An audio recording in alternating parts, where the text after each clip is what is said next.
What's up my G's, and welcome to my review of the third episode of the Dragon Quest Dino DAIBOUKEN, aka the Adventures of Dai anime. The last two episodes introduced us to the main character Dai, and Brass, who found him as a baby and raised him. We also learned about the island that they live on, and the world that the story takes place in. We learned that the evil lord was defeated by the hero, and brought peace to the world. We also met Princess Leona, who is somebody that motivates Dai to become a stronger hero, and also acts as the catalyst for the two characters that we meet today to go looking for Dai. And we also got a sneak peek into the mysterious powers of Dai.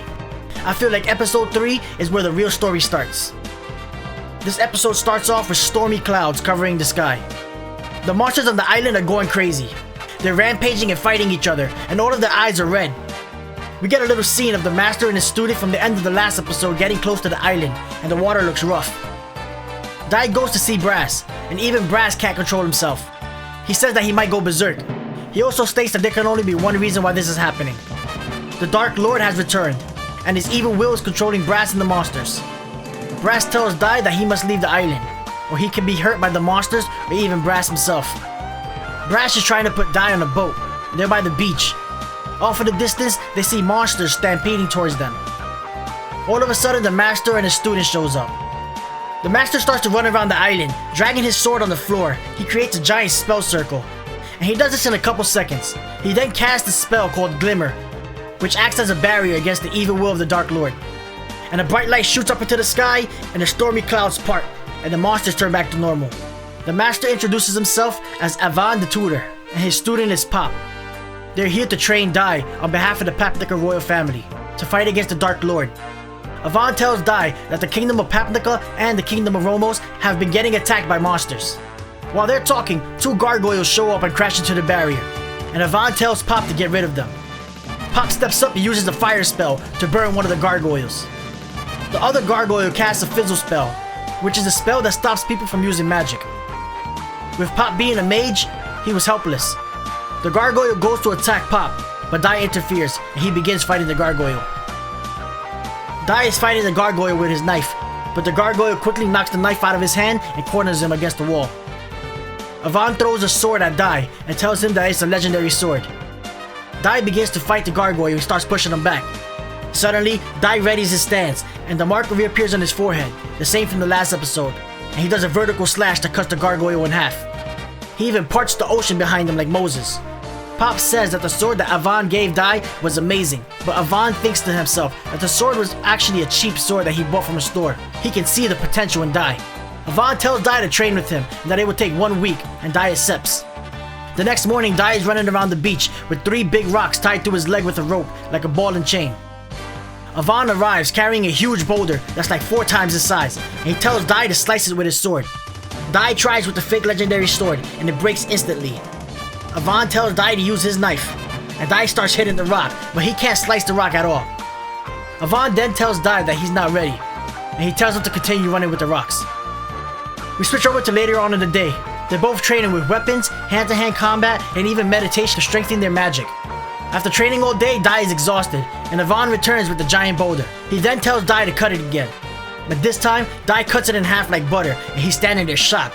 Avan explains that when people are exhausted, their moves become simple, and before Dai moved too much with his sword, and he tells Dai that he always had the strength in him to cut the rock.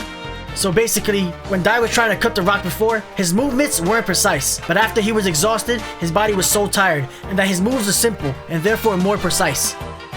After some much needed sleep, the next morning, Dai is at it again, practicing his swordplay with Avan.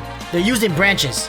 Dai suddenly catches Avan's branch between his foot and the floor, and then he swings his branch to try to land the blow on Avan, but Avan is forced to use his other hand to block. Avan is surprised that Dai actually made him use both hands, only on the second day.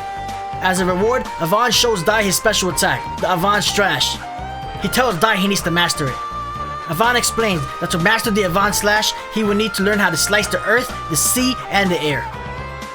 I like this part, because in the first episode, Dai attacked the fake hero from the land, the air, and the sea, and it was like foreshadowing what was going to happen in the future. They start practicing with the Earth Slash. Avan says that the key is strength. Dai is cutting a bunch of boulders falling from the sky, and Avan says that he's close to mastering it.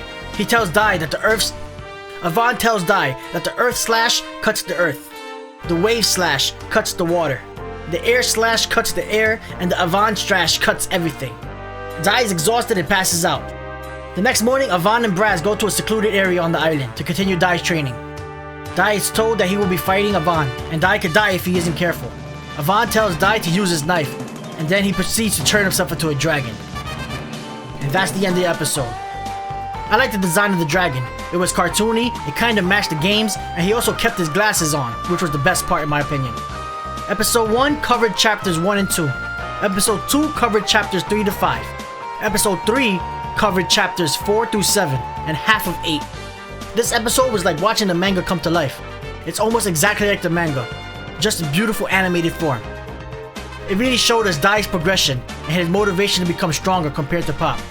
We also got a show of strength from Avan, and now we have something for Dai to try to surpass. These episodes are starting to move a lot faster than the first two. The anime is just about to start picking up. And at the end of this episode, we get a little preview of the next episode, where we see the title of the episode. It's called The Evil Lord Returns or something like that. Maybe they mention his name. And they even show a picture of him trying to break into the barrier on the island. So we know that the Evil Lord is actually gonna be there on the island. I can't wait to see how the rest of this anime is gonna start playing out. I already read the first 100 chapters, so I kinda know what's gonna happen. But after that, I'm clueless. And it's gonna be like me watching this for the first time. Watching this manga come to life has been a blast, and I'm really loving it. And I find myself waiting week by week just so I can see the next episode. Kinda like how Dragon Ball Super had me. And with that, I'll end the video. I hope you guys will continue to join me for my future reviews of the Dragon Quest DAIBOUKEN anime. And I'll see you next time with the next Dragon Quest video. Peace out, my G's.